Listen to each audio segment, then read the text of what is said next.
Good morning! Ayan, tingnan nyo. Ang lakas pala ng Inco na to.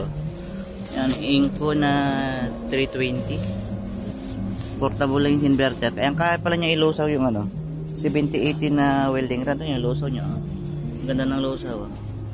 7080 na 3.2. Puro Inco ginamit dyan.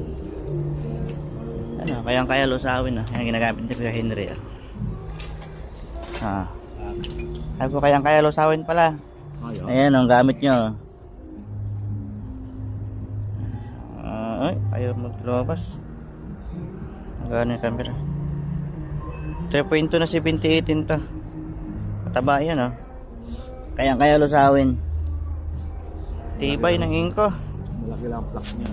Malaki puro. Kaya ganda ng lusaw Flat pa yan Kaya. Kaya pala. Kahit ganyan kalit lang yung Inco na yan 320. Ayan Inco, shoutout sa Inco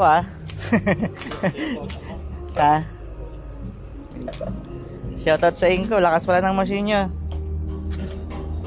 Tagal niya na ginagamit to halos magdadalawang linggo na siguro na ginagamit niya itong na to.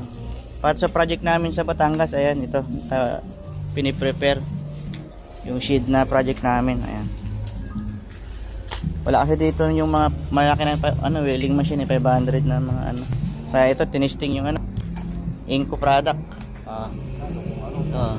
269 flat pa yan. Ganda ng lusaw na lusaw ayos. Yung ibang inverter na ganito bibigay na kagad yan.